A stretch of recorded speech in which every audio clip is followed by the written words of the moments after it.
Hello everyone, DM Johnny here from Dungeons & Dice, and today we're going to go over 10 magical items, powerful magical items mind you, that don't require attunement. So you can just toss them into your campaign this weekend. Let's get started. For our first item that you don't need to attune to, we're going to go with Boots of Elven Kind. These ones give you advantage on stealth checks and make it so your footsteps make no sound. Now obviously these boots would fit great on a rogue, ranger, monk, whatever, but what I really like to do is get it on one of my heavy armor wearers, so instead of having disadvantage, they break even. So this will allow them and the party to sneak through dungeons and things like that, or even up on camps. I have had it where the paladin ends up 20 feet away, or the fighter or something ends up 20 feet away from the goblins they're supposed to kill. And that's always fun because they just close the gap immediately. Oh, how did this guy in heavy armor sneak up on us? It's well, the boots, that's how.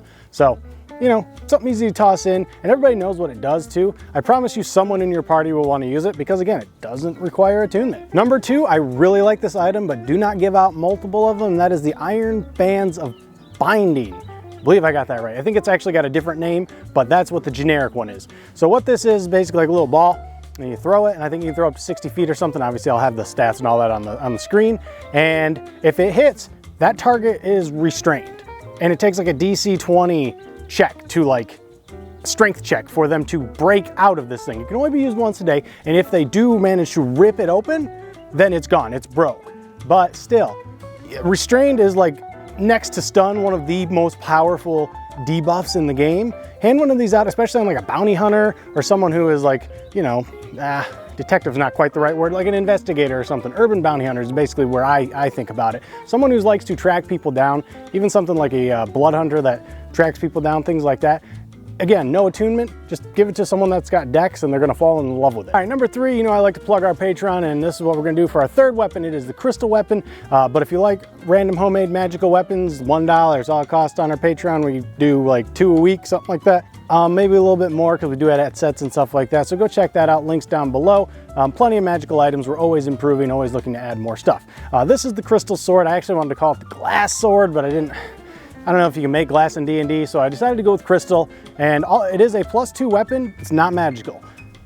+2 is definitely powerful, but if you roll a nat 1 on this weapon, it shatters and that's it, it's done. I don't allow inspiration, I don't allow halfling luck. Everything that could prevent you from getting a nat 1 on this weapon is superseded by the weapon effect itself. It's a +2, it's not attunement or anything like that. A 1, it shatters. So just hand it out and see what happens. Our fourth item, there's actually a few items on here I'm surprised don't require attunement, but this one I am as well. It's the Horn of Valhalla. You probably know what this is. I think it's bronze, silver, gold, platinum. There's 4 different horns. Each one requires I think silver is you need proficiency with simple, proficiency with simple weapon, proficiency with medium armor, proficiency with martial weapons. It's all those little things, which I promise you're gonna have someone in your group that is proficient with one of these things. And as long as they are and they blow the horn, the berserkers don't turn on you. And that's what this horn does. It summons berserkers. I think it's 1d4 in the first level, and then kind of keeps going up as you get down to the lower horns. But you gotta be careful with this. This is one that can get out of hand again, because you can only use it once every 7 days. I'm actually wondering if they made this before they did the whole 10-day thing, but you can only use it once every 7 days. But if you're like me, you're already dealing with 5 players at least, sometimes 6. So then you give them this and potentially they got 4 berserkers. Yeah, they can't do magic damage, but it just gets a little out of hand. But again, it's an item I promise you your group is going to use if you give it to them. And if you really want, what I can do, again, don't hesitate to do stuff like this. I cracked Pearl apart by a power in our other video here. This one, cracked horn. Next time it blows, it's shattering. That's it, you get one and done.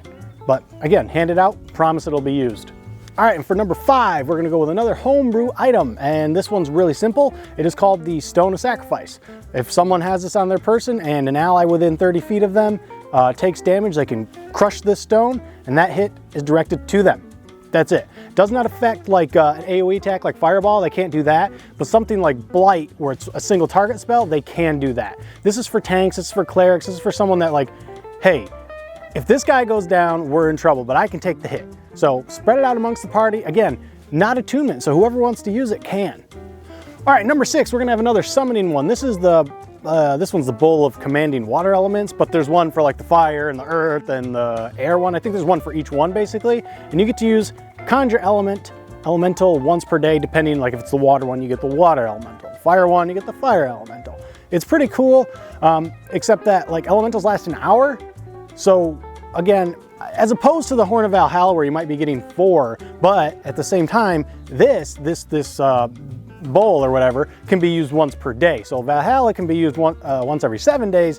This, you're probably gonna get more use out of. I mean, as long as they don't try to do it in combat because it takes like 10 minutes to summon or whatever, but still, again, it's an item that they're gonna use. They'll find useful and creative ways for it. And this I'm much more comfortable with because having only 1 ally as opposed to the 4 berserkers, pretty good, except the elementals are actually pretty strong. Just, you know, past level 5 is when I recommend this one.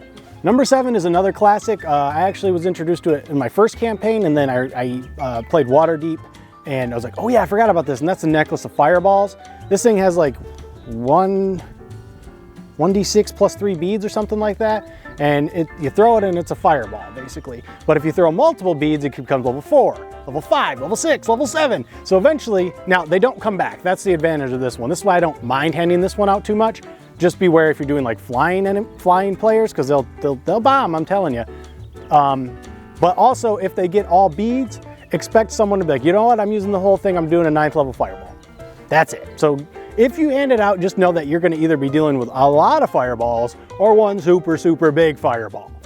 And for number 8, we are going to be going with the Pipes of Haunting. This does require you to like actually be able to use pipes, which wind instruments, I think it is, which not everyone in your party is probably going to be able to do. But if you look through your party and like, hey, they can use pan flutes, just switch it to that. It doesn't have to be, what is it, a freaking bagpipe. It could be a flute, it could be a lute, it could be a harp, whatever your party can use. Go ahead and do that. Of course, if you have a bard, then it doesn't matter. They can use everything. And this one's really powerful because it lets you blow the horn, and it's like a DC 15 wisdom save. And anything that's within you, you can even say my allies, it doesn't affect my allies, within 30 feet of you, they become frightened of you. Frightened is very powerful. The target cannot move closer to you, and as long as they can see you, they are at disadvantage. This is huge. I would almost be a little bit weary about this one because it can be used daily. So again, maybe you break it down a little bit, say it's got like 3 charges, then it's done. But that's up to you. You know your players, you know your game better than I do. Just be wary if you hand this out. You're gonna be getting a lot of fears going on. Number 9, we're gonna go with our last homebrew item. This is the glitter bomb. Really simple. It's just a jar full of painted sand or some glitter or stuff like that. You throw it out there, and then they got to make a DC 12 con save. I can't remember the exact specifics, but if they fail, they're blinded until the start of your next turn, basically a round of blind. This is one you can hand out a couple of, and yeah, you might end up, you know, one encounter, everything ends up blinded. But as a guy who plays Wild Magic Barbarian, my chest laser blinds everything anyway. So, you know, hand a couple of these out. I like this one specifically because you can be like, ah, crap, they got a good roll on the chest. What is, glitter bomb, perfect. Number 10, this item absolutely 100,000% should be attunement required. I've had a player request this multiple times and I have not given it to them.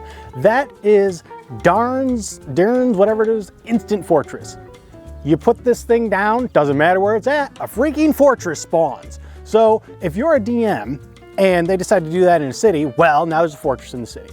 If they decide to do it in a dungeon, well, now you got to debate, is it going to break through the wall? There's a lot of problems with this thing, and it is exactly what it sounds like. It is like a tower, a fortress. I think it goes up to like 30 feet, and then the walls have like 100 HP. It's really cool, but it is super impractical for a world. Like, I get, like, you want to, like, you think when you hand it out, your players are just going to use it outside of cities. Nah, players like to clown, man. That's not how that's going to go. They'll find a way to mess up. DM Smith's got a good story about the bag of beans, actually, somewhat similar, where they planted that and a temple ended up popping up in the middle of the city. So they thought they were planting a tree, they planted a temple, and then there's a bunch of mummies and stuff like that. Just beware if you hand this one out. It's a super cool item. I'm actually about to start Dragonlance. I think I'm gonna put it in there. Maybe I'll report back and let you know how broken it is. But just be really careful with this because you are gonna have to, you'll have to start figuring things out.